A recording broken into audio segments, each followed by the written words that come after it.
अहो उपकार जिनवर का, कुंद का दिव्य वाणी का, जिन कुंद ध्वनि दाता उन कहान स्वामी का।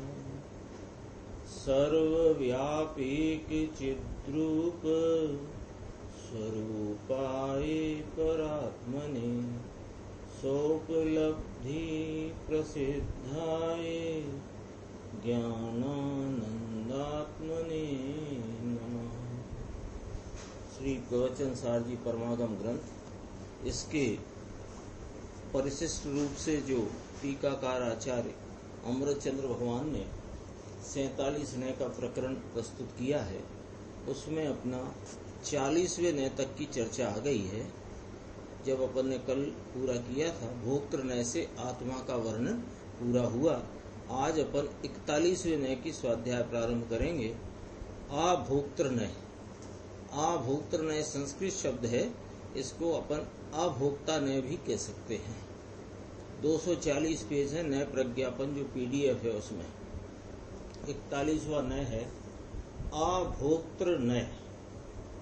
आचार्य भगवान कहते हैं, अभोक्तृ नयेन हित अहित अन्य भोक्तृ व्याधिता अध्यक्षन वत ऋचरवत केवलम एव साक्षी।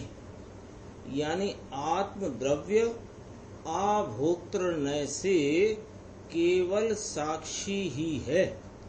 हितकारी अहितकारी अन्न को खाने वाले रोगी को देखने वाले वैद्य की भांति।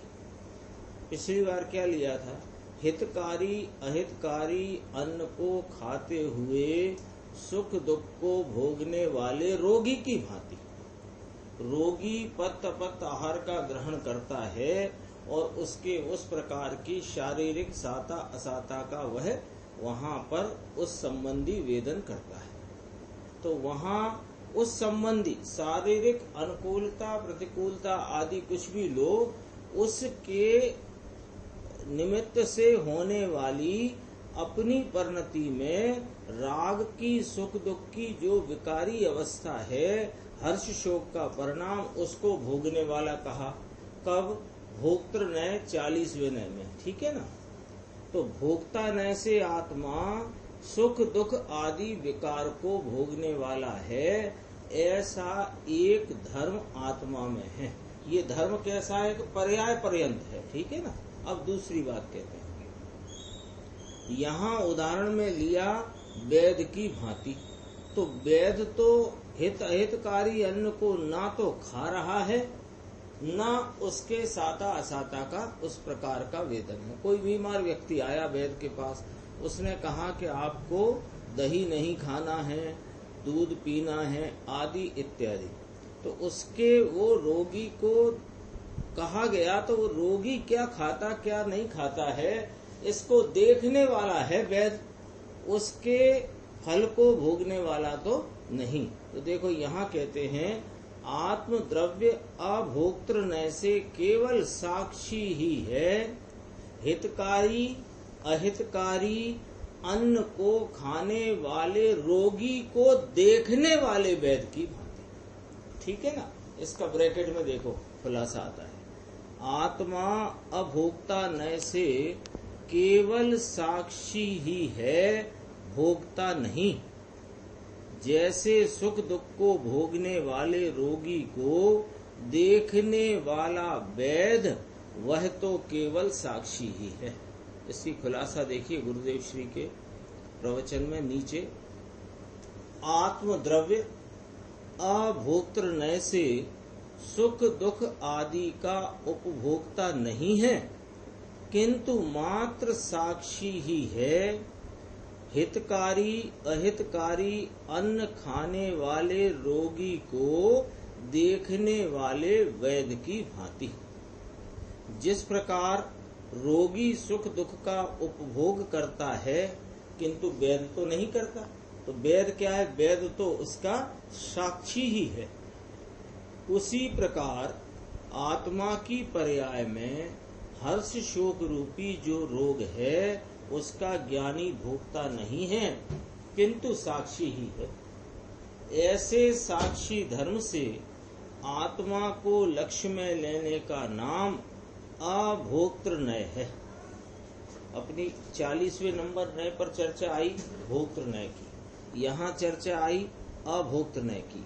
इसके पहले 38 और 39, 38 में आई थी कर्तनय की, फिर 39 में आई अकर्तनय की। वहाँ पर रागादि परिणाम का कर्ता कहा और फिर उसका साक्षी कहा। तो वे दोनों धर्म एक साथ आत्मा में हैं, ये वाली बात आई थी। इसी प्रकार भोक्तनय से आत्मा अपनी परिणति में होते हुए रागादि हर्ष शोक के विकार को भोगने वाला है, लेकिन उस ही समय वह साक्षी है। कैसे साक्षी है कि जैसे रोगी सुख दुख को भोगता हुआ न्यारा है और उसे देखने वाला वैद्य उसका साक्षी है। तो वैद्य तो रोग को, रोगी के सुख दुख को भोगता नहीं है। इस प्रकार लिया। देखो अभी इसकी खुलासा, दूसरा पैराग्राफ। भोक्तृनय और अभोक्तृत्व दोनों धर्म आत्मा में एक साथ ही है। यह ऐसे समझो, भोक्तृत्व धर्म और अभोक्तृत्व धर्म दोनों आत्मा में एक साथ ही हैं। शुद्ध चैतन्य मूर्ति आत्मा अनंत धर्मों को धारण करने वाला है। वह भोक्तानय से हर्ष शोक का भोक्ता भी है और उसी समय अभोक्तानय से उसका साक्षी भी है। उदाहरण में तो भोगने वाला रोगी और देखने वाला वैद्य ऐसा कहा, लेकिन यहाँ तो भोगने वाला आत्मा कहाँ पर्याय स्वभाव से उस हर्ष शोक के परिणाम को भोगने वाला आत्मा ही है और ऐसे भोगने का धर्म भी उसमें मौजूद है। उसी समय वही आत्मा द्रव्य स्वभाव से मात्र साक्षी है, रागादि का भोक्ता नहीं।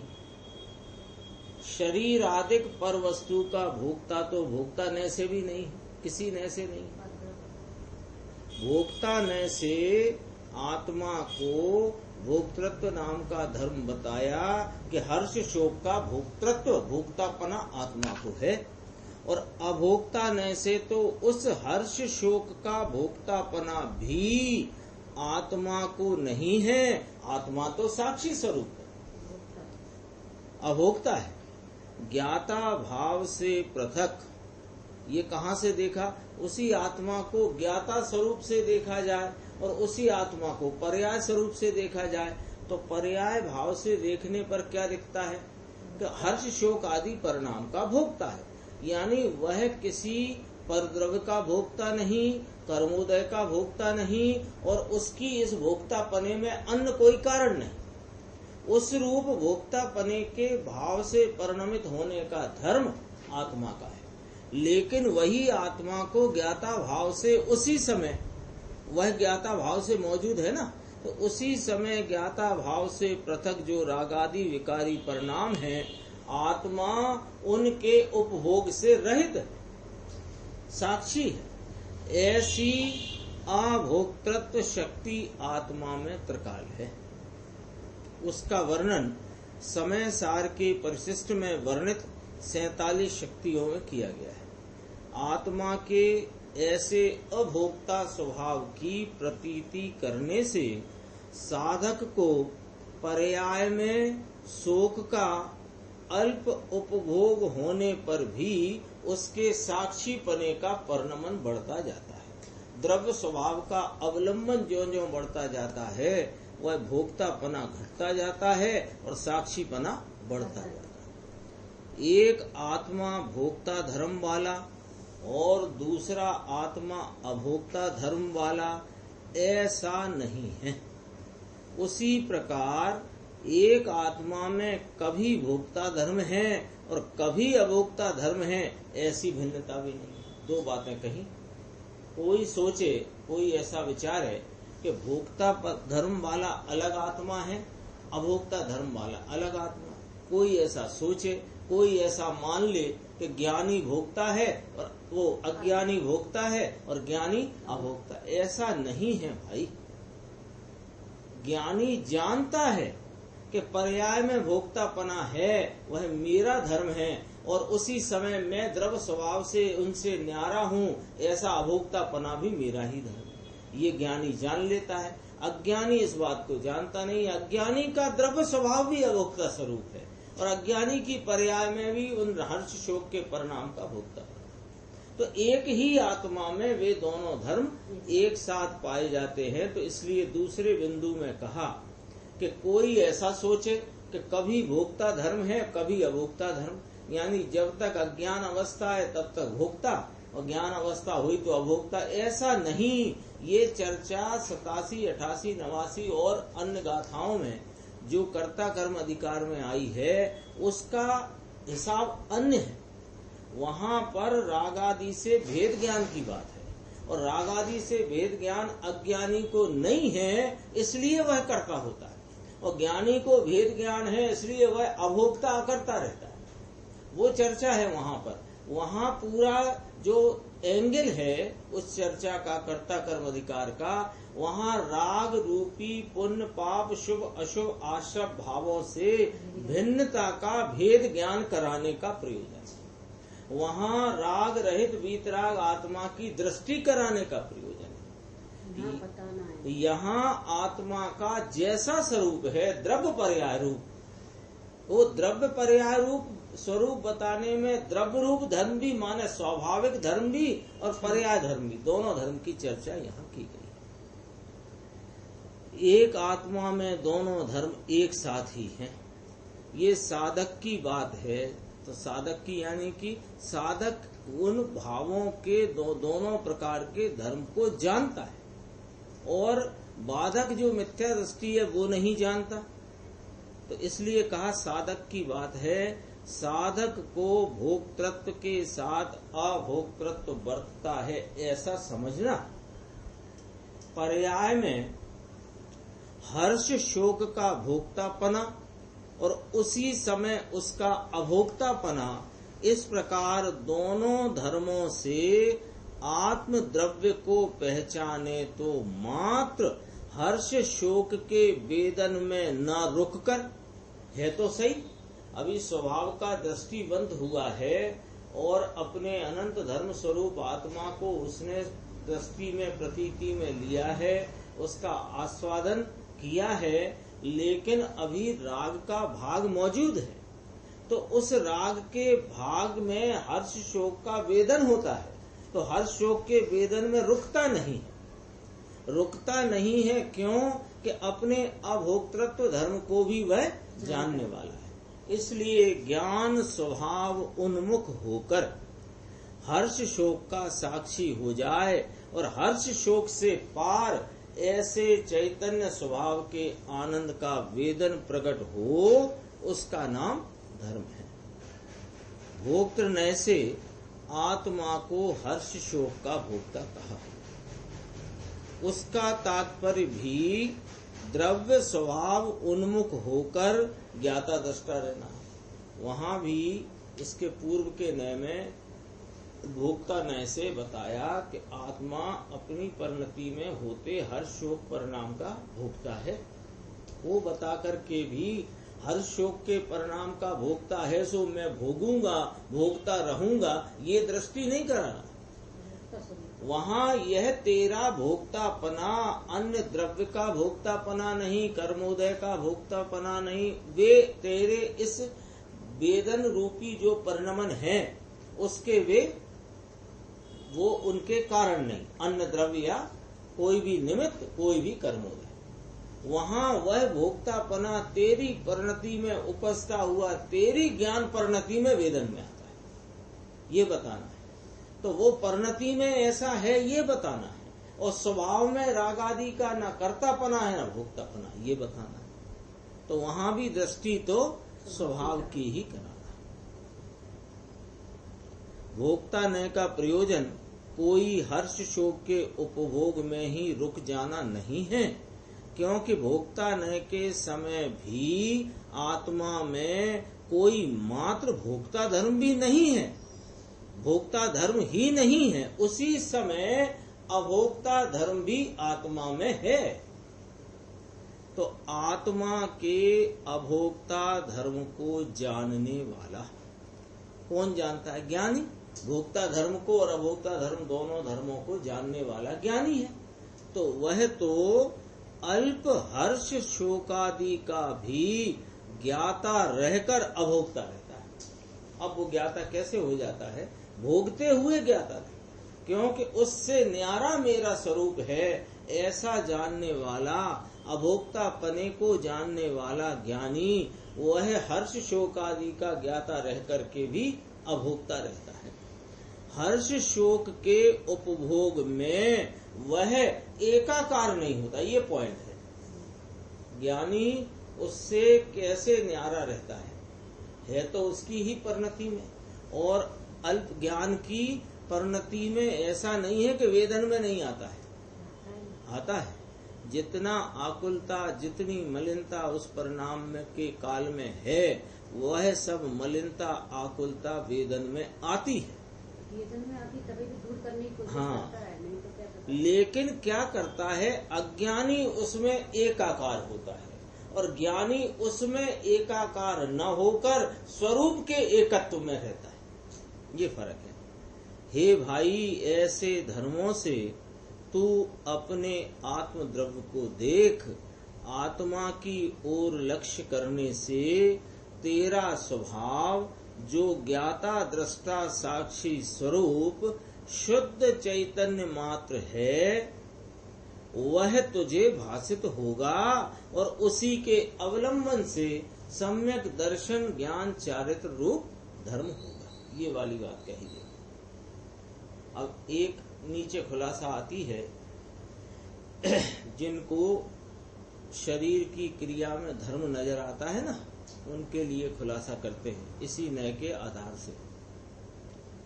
जिसने शरीर को धर्म का साधन माना है, जो शरीर को धर्म का साधन मानता है, फिर कदाचित यूं भी कहता है व्यवहार से तो है ना, व्यवहार से तो है ना, तो व्यवहार से होने का अर्थ है कि है ही नहीं। व्यवहार से तो, हाँ, तुम स्वयं कह रहे हो व्यवहार से तो कहा गया है ना, व्यवहार से कहा गया है मतलब है नहीं कहा गया है। तो उसको, जिसने शरीर को धर्म का साधन माना है, उसको शरीर पुष्ट होने पे हर्ष होता है और शरीर में रोग आदि होने पर शोक होता है, तथा वह हर्ष शोक के वेदन में ही लीन होकर आत्मा को चूक जाता है। शरीर से धर्म माना इसलिए शरीर के ही अस्तित्व में अपना अस्तित्व मान लेता है और उसी के लक्ष्य से मात्र हर्ष शोक के उपभोग में ही वह लीन हो जाता है, किंतु साक्षी रूप नहीं रहता। साक्षी रूप क्यों नहीं रहता, वो अपन विचार कर सकते हैं कि साक्षी रूप कौन रहेगा? जिसको अनंत धर्मों के धर्मी एक शुद्ध चैतन्य स्वभाव की दृष्टि है, तो उस द्रव्य स्वभाव की ओर से देखने पर साक्षी है, और पर्याय स्वभाव की तरफ से पर्याय में वर्तता राग आदि का भोक्ता मैं आप ही हूँ ऐसा जानता है। लेकिन द्रव्य स्वभाव के दृष्टि पूर्वक जानता होने से वह पर्याय में उत्पन्न होते अल्प हर्ष शोक के जो भाव हैं, उनका वह एकाकार नहीं होता और अज्ञानी उसमें लीन हो जाता है। यह शब्द लिया है, देखो दूसरी लाइन में। अज्ञानी किसको कहा? जिसने शरीर को धर्म का साधन माना। वह क्या करता है कि शरीर की पुष्टि हो तो हर्षित होता है, और शरीर में रोग आदि हो, क्रश हो शरीर, तो उसे शोक हो जाता है। क्यों?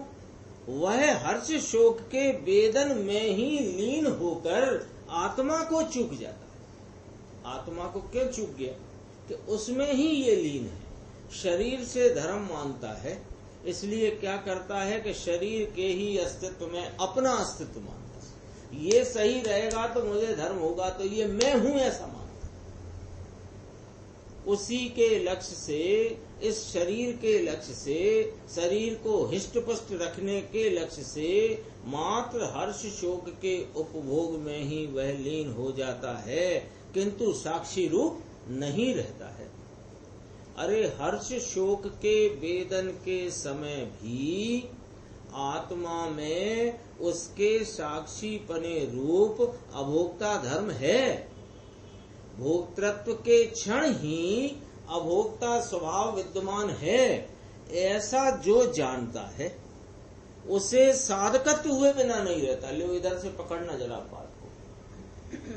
क्या पकड़ना है, क्या पकड़ना है? यहाँ पर हम ऐसा पकड़ रहे हैं कि साधक इस प्रकार जानता है। हम ऐसा पकड़ रहे हैं ना कि साधक इस प्रकार जानता है कि अपनी परिणति में उत्पन्न होते जो हर्ष शोक के परिणाम हैं वे मेरे परिणति में मैं ही भोग रहा हूँ, वे किसी अन्य के कारण नहीं है।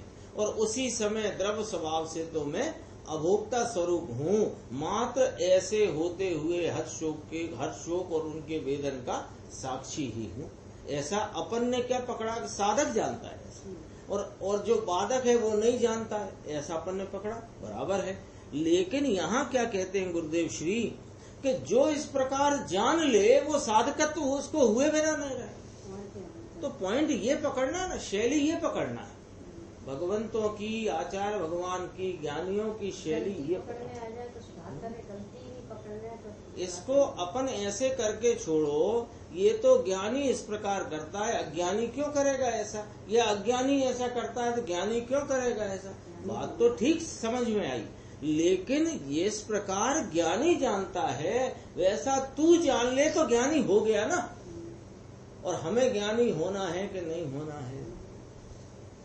अरे उसे पर्याय में भी अंशतः साक्षीपना अभोक्तृत्व वर्तता है।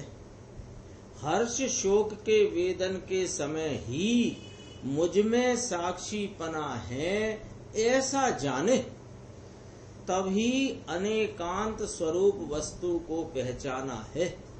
हर्ष शोक के समय उतना ही आत्मा को मान ले, किंतु उसी समय आत्मा में दूसरा अभोक्ता स्वभाव है, उसे न पहचाने तो उसने अनेकांत रूप वस्तु को नहीं जाना, किंतु उसे एकांत रूप माना है, सो यह मिथ्यात्व है। जो पर के कारण, अब सुनना जरा, बहुत गंभीर है लाइन। गुरुदेव की एक एक लाइन कीमती आती है, एक एक शब्द कीमती है। जो पर के कारण आत्मा में हर्ष शोक होना मानता है, अथवा यह मानता है कि आत्मा पर का उपभोग करता है, वह तो क्या है?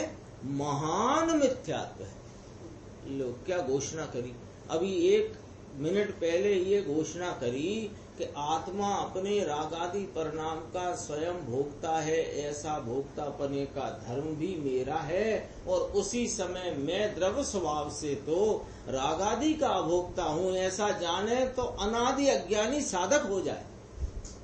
लेकिन ये यदि ऐसा ही मानता रहे, कैसा मानता रहे कि पर के कारण आत्मा में हर्ष शोक होता है, ऐसा ही यदि मानता रहे कि मेरी परिणति में जो हर्ष शोक रूपी विकार की उत्पत्ति है, मैं क्या करूं, वह तो कर्मोदय के कारण है, ऐसा जो मानता है महान मिथ्यात्व। लो ये परिणाम हो रहा है ना मेरे हर्ष शोक का, तो वो हर्ष शोक का परिणाम मैं क्या करूं? मेरे तो स्वभाव में ही नहीं है हर्ष शोक रूप परिणामना, लेकिन ये जो पर्याय में परिणाम है ये कर्मोदय से हो रहा है, ऐसा जिसने माना है महान मिथ्या दृष्टि। लो कहा कि नहीं कहा? और अपने तो प्रमाण वचन गुरुदेव है। दूसरी बात क्या कहते हैं? अथवा यूं मानता है कि आत्मा पर का उपभोग करता है, या ये मानता है कि ये जो रागादि भाव हैं ये मेरे परिणति में हुए हैं, ये मेरे नहीं हैं, ये तो पर के हैं। अथवा मैं पर वस्तु को भोगता हूँ, मैं कर्मोदय को भोगता हूँ, मैं नौकर्म को भोगता हूँ, अथवा बेपरिणाम नौकर्म के हैं उन्हें मैं भोगता हूँ। भाई साहब हिसाब किताब बराबर रखना पड़ेगा, दृष्टि के लिए बराबर छोड़ना पड़ेगा, हिसाब किताब बराबर रखना पड़ेगा कि राग मेरी परिणति में हुआ है, और उनने नहीं कराया है, और उसका वेदन भी मेरे कारण से हुआ, ऐसा भोक्तापना भी मेरा ही है। लेकिन उसी समय उस भोक्तापने का साक्षी रहना, यानी उस भोक्तृत्व का साक्षी पने रहने का धर्म भी मेरा ही। कितनी गजब बात है। 2 पॉइंट से नीचे चर्चा है।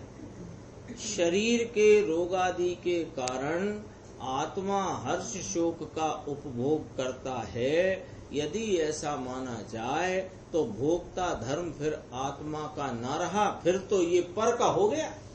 बोलो, शरीर में रोग आदि आया, इसलिए शरीर का रोग आदि क्यों आया, तो थोड़ा जानकार है ना ये, तो यूं बोला कि असाता का उदय आया। दोनों बात साथ साथ ले लेते हैं। शरीर में रोग अवस्था हुई, कटा पिटा बीमार हुआ, खांसी जुकाम दमा कुछ भी हुआ। अब हुआ तो उस समय इसको अनिष्टता पूर्वक और शोक की कल्पना, दुख की कल्पना का वेदन हुआ कि नहीं हुआ। तो ये कहे कि वह जो भोग कर रहा हूं मैं, वो रोगादि के कारण है, और रोगादि मेरे असाता के उदय के कारण है।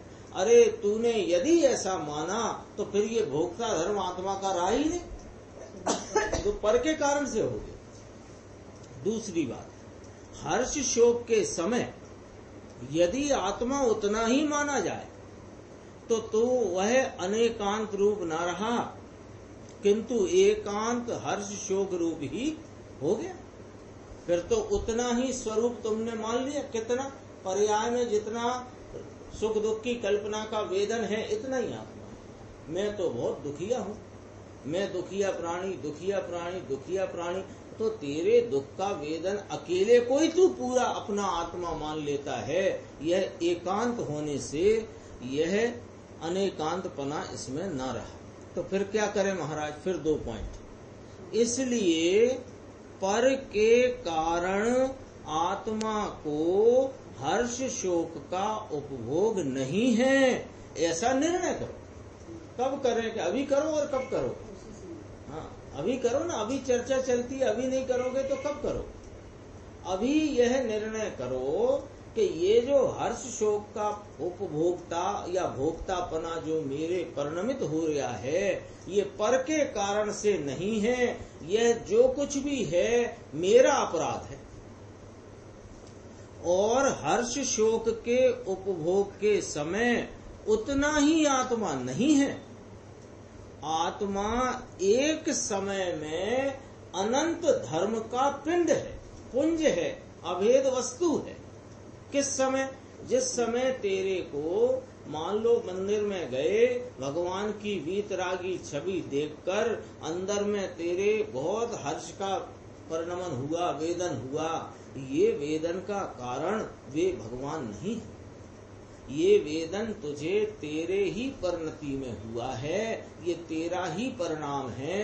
ऐसे परिणमने का और वेदने का धर्म तेरे में, लेकिन इतना ही तू है ऐसा नहीं। तू उस काल में भी अनंत धर्म का पिंड स्वरूप एक अभेद तत्व आत्मा है।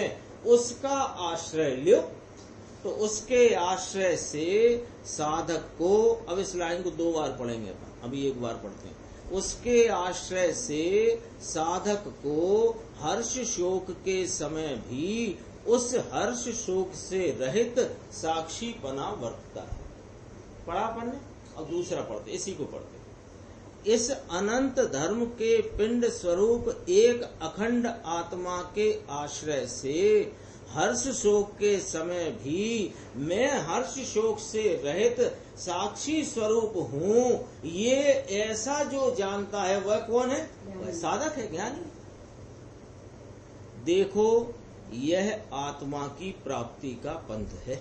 आज तो चल रही थी 6वीं गाथा, बहुत ही सूक्ष्म विवेचन और मुद्दे की रकम, एकदम मुद्दे की बात उसमें। हाँ, उसमें आई ना, चर्चा आई। देखो कि पंचाध्यायीकार ने जो नए लिए हैं ना, तो अपन ऐसी चर्चा में बहुत आती है बात, पंचाध्यायी के नए के अनुसार, पंचाध्यायीकार के नए के अनुसार। ये पंचाध्यायीकार ने जो नए लिए हैं, ये समय सारथी में से लिए हैं। और गुरुदेव श्री ने बताया पहले तो मोटा माटी कहो तो शुरू के 12 गाथाओं में से ही वह नए खींचे गए हैं और मूलतः 6वीं गाथा और 7वीं गाथा। 4 प्रकार के व्यवहार नय कहे गए, 2 प्रकार के हुए ना, तो व्यवहार नय के 2 प्रकार, असद्भूत सद्भूत। असद्भूत के 2 प्रकार, उपचरित अनुपचरित, और सद्भूत के भी उपचरित और अनुपचरित। ऐसे 4 प्रकार के व्यवहार कहे जिनका 11वीं गाथा में, 11वीं गाथा भूतार्थ नय वो व्यवहार सभी अभूतार्थ कहा ना, तो ये 4 नय के अभूतार्थपना वहां सिद्ध किया 11वीं गाथा की टीका में। यही 4 का किया ना। ये 4 आए कहाँ से कि ये 6वीं गाथा में से 3 और 7वीं में से 1 ऐसा।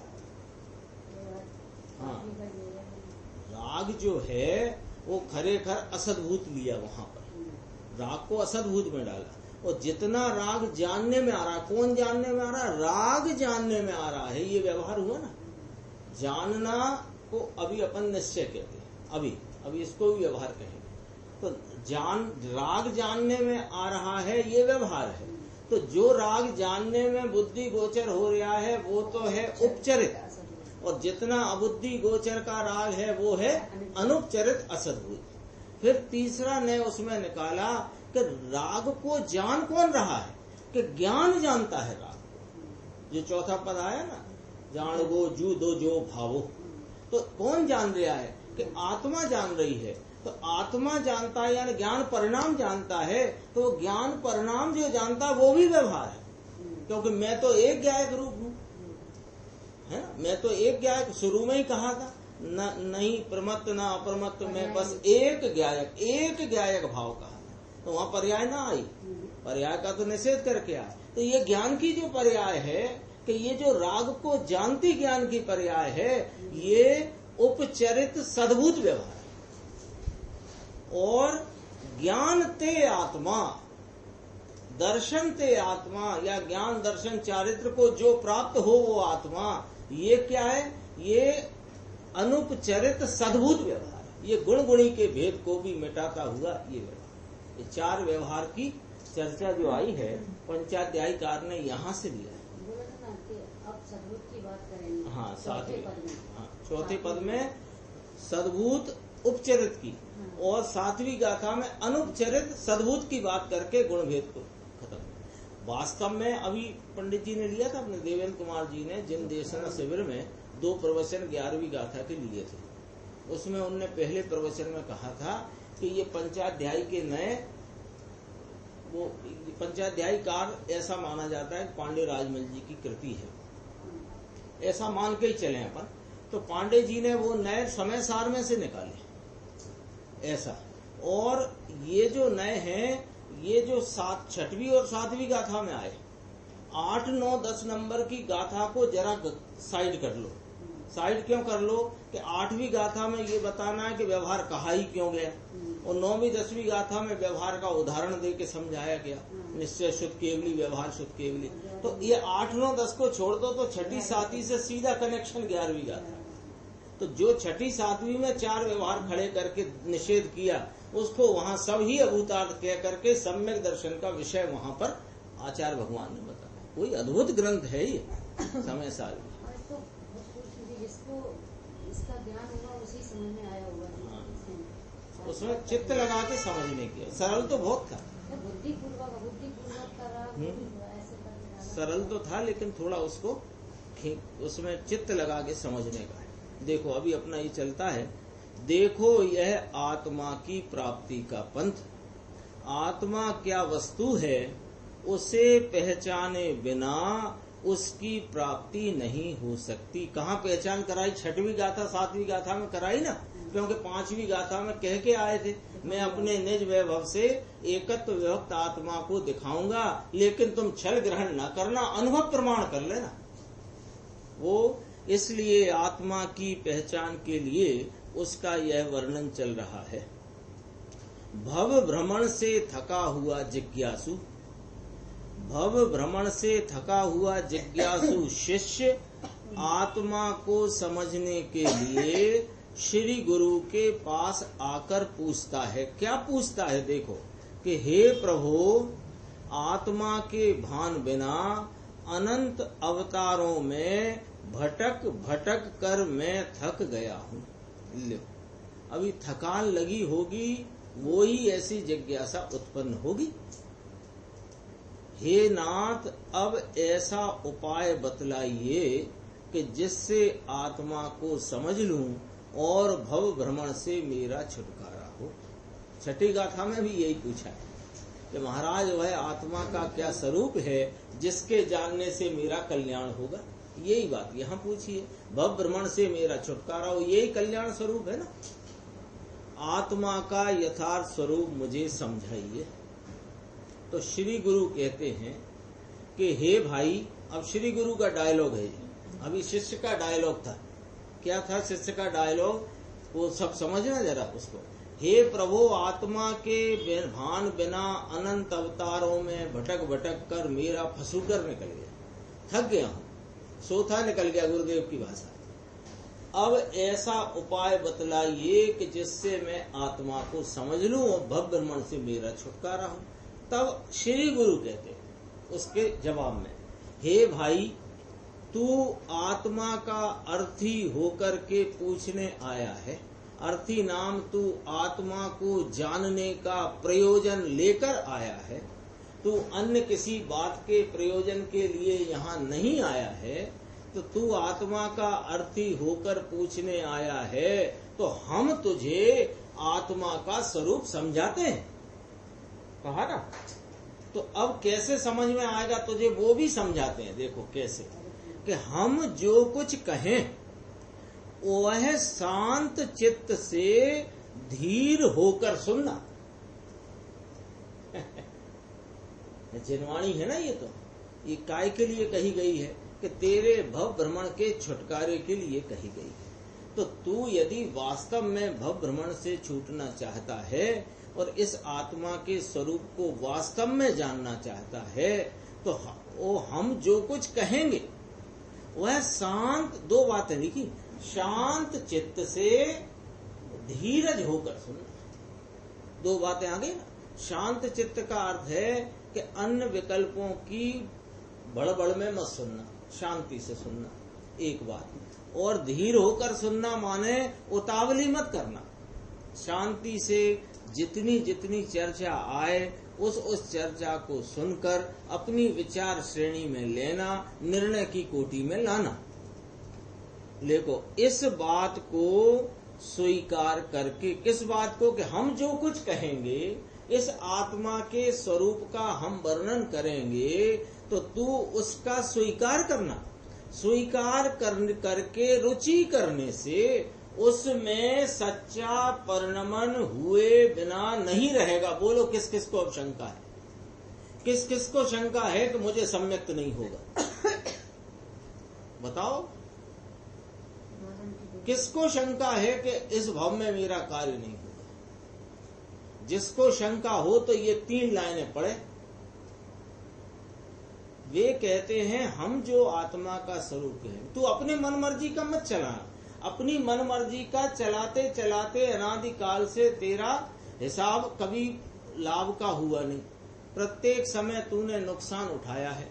वो आया ना, पूजा में आता है, भाव मरणीय भाव कर्म सदियों से करता आया, सदियों नाम अनादि से। तो ये जो तुम करते आए हो वो सबको रखो साइड में। अभी जैसी चर्चा चलती है उसको उसी एंगल से समझने की चेष्टा करो, धीरज रख के। तो तुम यदि उस बात को स्वीकार करोगे और उसकी रुचि करोगे, तो नियम से यह पुरुषार्थ जागृत हो करके उपयोग पर की सन्मुखता छोड़ के नियम से स्वसन्मुख होगा। कोई शंका है नहीं कि वो सम्यक दर्शन नहीं होगा। क्यों नहीं होगा? अभी कोई को ऐसा लगता हो कि अभी तो संस्कार डाल लो, गलत है, ये ट्रैक ही गलत है। तुम तो धर्म प्राप्ति का पुरुषार्थ करो, स्वरूप प्राप्ति का पुरुषार्थ करो, बस एक ही काम है। आत्मा के धर्मों द्वारा उसे नाम आत्मा को पहचानने की यह बात है। आत्मा के धर्मों से उसे पहचान कर उसकी रुचि और एकाग्रता करना, वह आत्मा की आराधना का मार्ग है और वही अनादिकालीन विराधक पने के नाश का उपाय है। लो, एक घोषणा और कर दी। क्या घोषणा कर दी? कि ये जीव ने अनादि से विराधना ही की है, आराधना नहीं की है। तो वो जो 9वें ग्रह गया मुनिव्रत पाल करके वह आराधना का कुछ तो अंश मानो कि ना, वो विराधना ही की तुमने, विराधक पना है वो अनादिकाली, उसका नाश कैसे होगा? कि ऐसे होगा। जो जीव अभी साधक हैं, प्रमाण नय द्वारा आत्मा की साधना करता है, ऐसे साधक को पर्याय में भोक्तृत्व, अभोक्तृत्व इत्यादि अनंत धर्मों के आधार रूप चैतन्य वस्तु को पहचान कर जिसे प्रमाण ज्ञान हुआ है, उसी को भोक्ता नय तथा अभोक्ता नय होते। जिसे प्रमाण ज्ञान है हुआ है वही शुद्ध नय के विषय को प्राप्त कर सकता है, और जिसने शुद्ध नय के विषय को प्राप्त किया है वही प्रमाण ज्ञानी। अज्ञानी को नय नहीं होते। और जो आत्मा की साधना करके केवल ज्ञान परमात्म दशा को प्राप्त हो गए हैं, उनको भी नय नहीं होते और अज्ञानी को भी नय नहीं होते। उन्हें अब कुछ भी साधना शेष नहीं है। वे तो हर्ष शोक के भोक्तृत्व को दूर करके सर्वथा अभोक्ता नाम साक्षी स्वरूप ही हो गए हैं, और अज्ञानी एकांत भोक्तापने में अटका है। तो वो उनके भी साधना नहीं है, किनके? केवल ज्ञानी के। और अज्ञानी के पास भी साधना नहीं है, इसलिए उनके नय नहीं होते, साधक को नय होते हैं।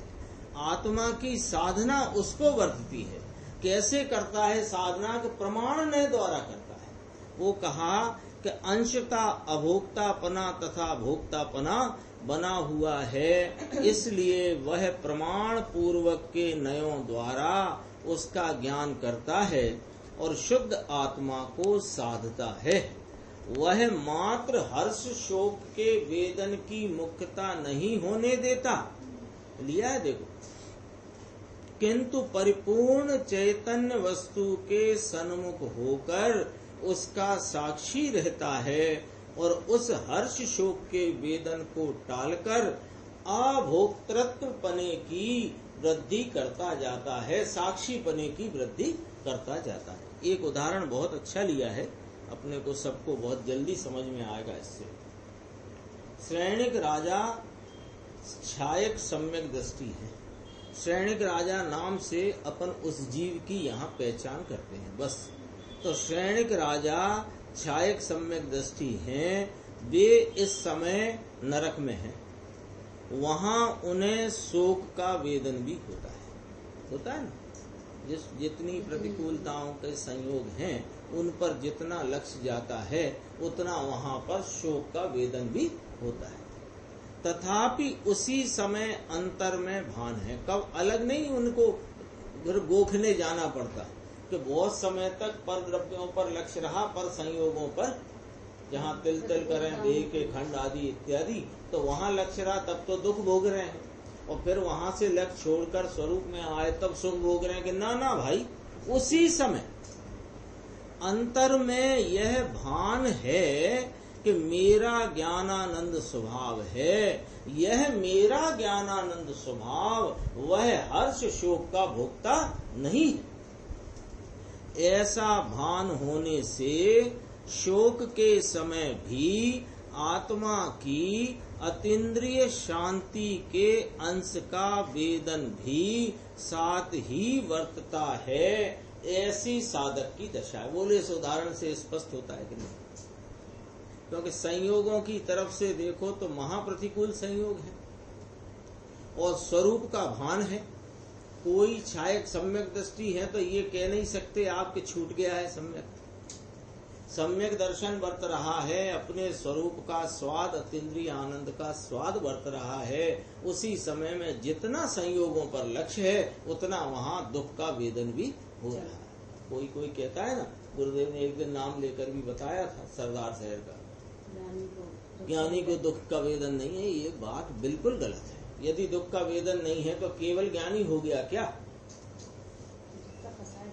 जितना कषाय का सद्भाव है, कलुषितता है, भले शुभ राग रूप हो अशुभ राग रूप हो, उतना दुख का वेदन है। देखो भोक्तापना और उसी समय उसका साक्षीपना, यदि यह दोनों साथ न हो तो फिर या तो केवली होगा अथवा क्या ज्ञानी हो गया कि नहीं स्पष्ट?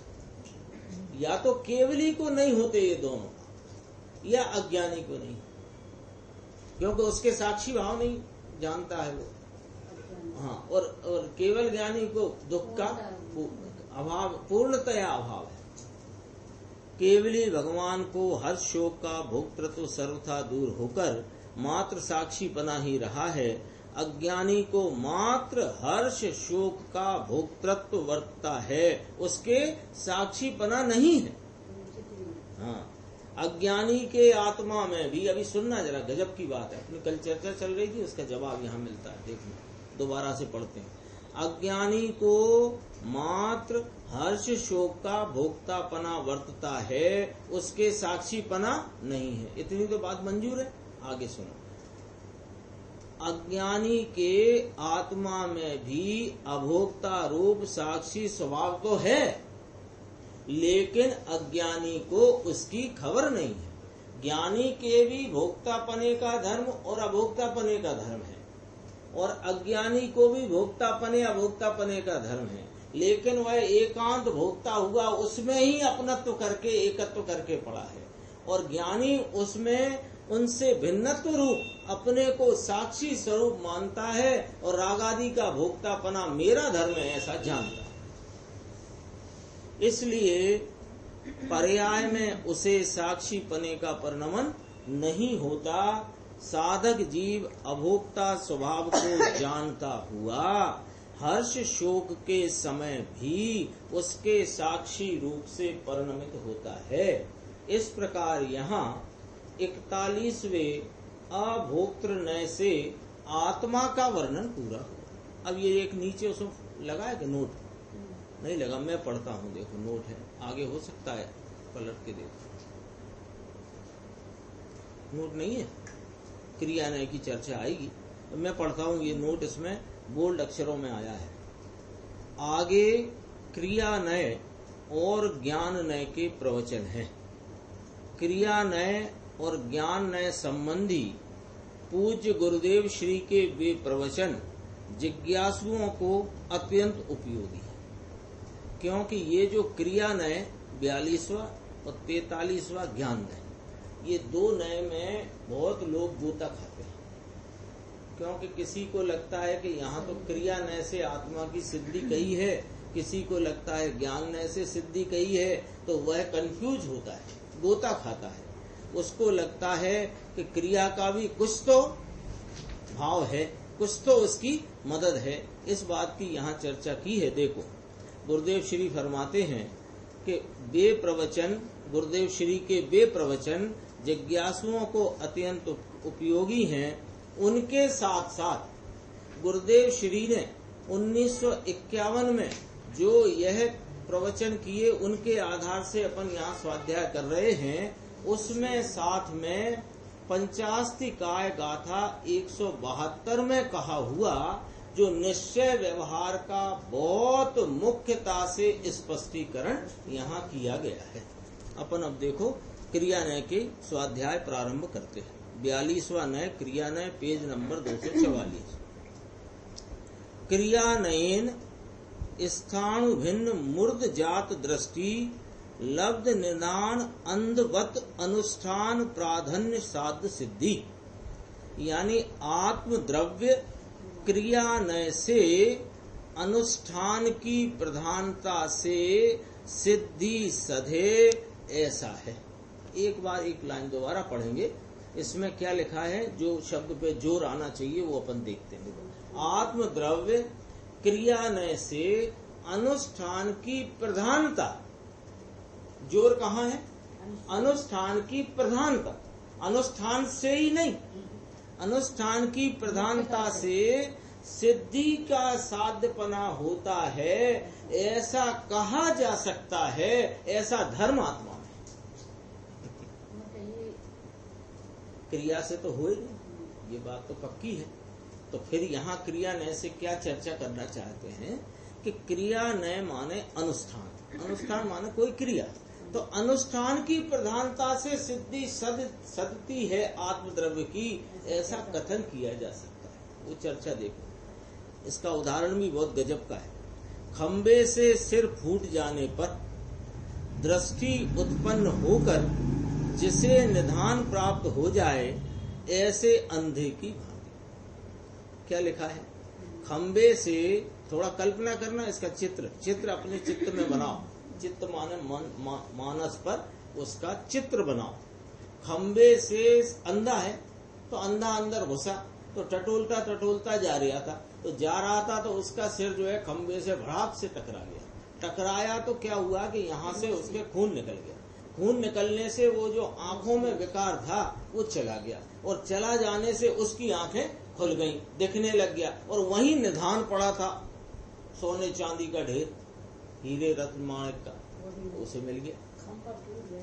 नहीं, खंबे से सिर फूट जाने से, खंबा टूट जाने से खंबे के भरा जो निधान था वो निकल गया। नहीं, अभी मैं पढ़ूंगा इसमें। ऊपर की लाइन में अभी नहीं, पहले रोशनी कैसे आई? अम्मा हमें सही दो एक काम है ना के साथ। हाँ, तो वही तो खंबा नहीं टूटा, खंबा नहीं टूटा। खंबे मैं पढ़ूंगा इसमें, मैं पढ़ूंगा, पढ़ूंगा। देखो, खंबे के से सर टकराने से, सर फूट जाने से जो खून था वो निकल जाने से विकार निकल गया और दृष्टि खुल गई।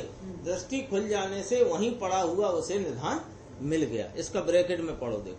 क्रिया नय से आत्मा अनुष्ठान की प्रधानता से सिद्धि हो, ऐसा है जैसे किसी अंधे पुरुष को पत्थर के खंबे के साथ सिर फोड़ने से, सिर से रक्त का विकार दूर होने से आंखें खुल जाएं और निधान प्राप्त हो, उस प्रकार, है ना। तो अब हुआ क्या?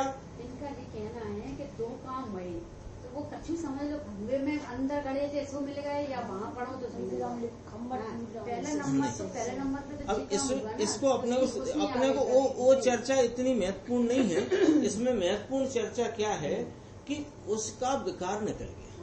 हर कोई के सिर टकराने से वो विकार नहीं निकलेगा कि उसके खून भी निकल जाएगा, तो मात्र खून बह जाएगा, अंधपना दूर नहीं होगा। अंधपना तो जिसका दूर होना है हुआ है, उसको, है ना, ये बात पकड़ना है। देखो, अपन गुरुदेव का व्याख्यान पढ़ते हैं, 5-7 मिनट है अपने पास।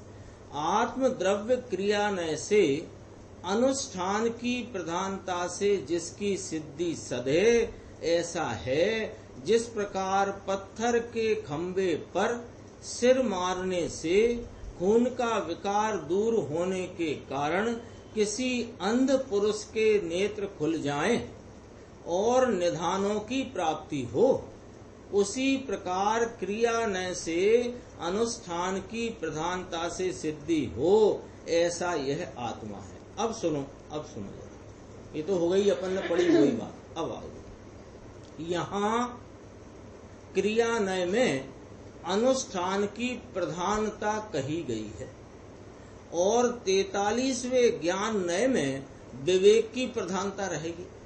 दोनों नय साथ में, दोनों नय माने दोनों नय के विषयभूत धर्म साथ साथ है।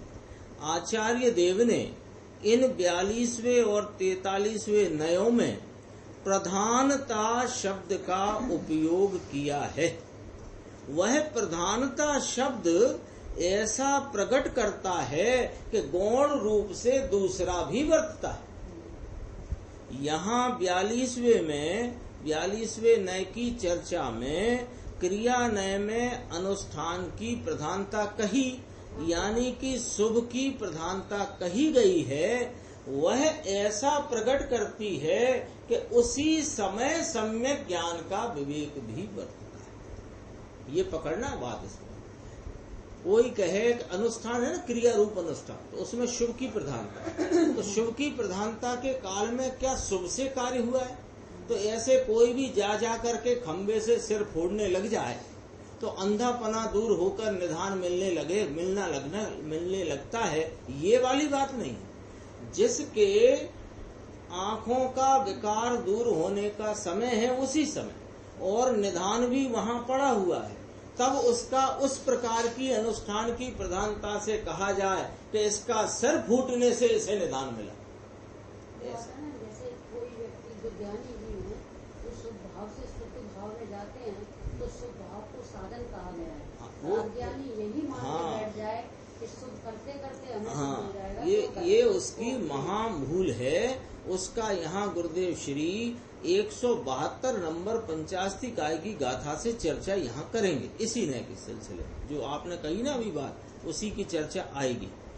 देखो यहाँ पर जो क्रिया नय में अनुष्ठान यानी कि शुभ की प्रधानता कही गई है, वो शुभ की प्रधानता बताई गई है, वह ऐसा प्रकट करती है उसी समय वो साधक जीव को सम्यक ज्ञान का विवेक भी बरतता है।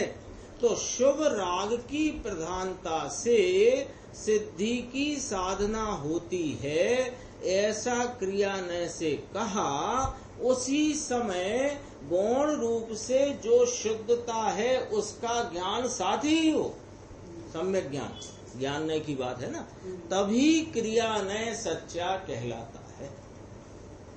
शास्त्र में कहीं व्यवहार की प्रधानता का कथन आए, वहाँ अज्ञानी जीव उसका ऐसा विपरीत अर्थ करते हैं कि व्यवहार यानी शुभ राग करते करते उसके आश्रय से परमार्थ की प्राप्ति हो जाएगी, किंतु शास्त्र का और गुरुओं का और सर्वज्ञ का यह आशय नहीं है।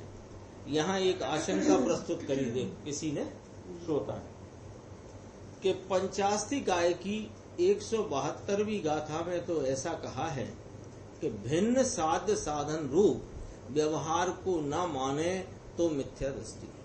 भिन्न साध्य साधन की चर्चा करी ना, तो भिन्न साध्य साधन में ये जो शुभराग रूपी भिन्न साधन है और साध्य की प्राप्ति उससे होती है, ये क्रियानय का कथन आया, अपने सामने आया ना, अभी तो आया। क्रियानय में शुभ राग की प्रधानता से इस आत्मा के साध्य की सिद्धि हो, ऐसा कहा जाए, ऐसा धर्म आत्मा में ये कहा ना। तो प्रधानता ली तो वहाँ गौणपने सम्यक ज्ञान साथ में मौजूद है, ये बात समझना चाहिए। न समझे तो अज्ञानी है, जानता नहीं। तब समाधान कहा, बस मैं थोड़ा सा पढ़ता हूँ। साधक दशा में शुद्धता के अंश के साथ, मूल बात, शुद्धता का अंश जो प्रगटा है, कैसे? इस शुद्ध स्वरूप आत्मा के आश्रय अवलंबन से जो परिणति में शुद्धता का अंश उपजा है, वर्तता है, बढ़ रहा है, उसके साथ भूमिका अनुसार शुभ राग भी आता है, उसका वहाँ ज्ञान कराया है और उपचार से, व्यवहार से नहीं है, फिर भी उस राग को व्यवहार साधन कहा है। उस व्यवहार के आश्रय से निश्चय की प्राप्ति होती है, ऐसा उसका आशय नहीं है। किंतु साधक को वे दोनों साधन, यानी अभिन्न साध्य साधन और भिन्न साध्य साधन, अभिन्न साध्य साधन माने स्वरूप की दृष्टि और उसका अवलंबन और उसके साथ रहने वाला भूमिका अनुसार का शुभ राग, तो शुभ राग से होगा ये बात तो पहले ही कट गई। क्यों कट गई? कि शुभ राग से नहीं होती शुद्धता की प्राप्ति, शुद्धता के अवलंबन से शुद्धता की प्राप्ति हुई है, उसको जितनी अशुद्धता है उतना शुभ राग का भी परिणमन भूमिका अनुसार है, उसका वहाँ ज्ञान कराया। भिन्न साधन कहा है। हाँ, भिन्न साध्य साधन, भिन्न तो किंतु साधक को वे दोनों साधन एक साथ वर्तते हैं, उसका ज्ञान कराने के लिए वह कथन है। इसमें आगे चर्चा अपन यहीं से फिर प्रारंभ करेंगे अगली स्वाध्याय। निज निधि निज में बताई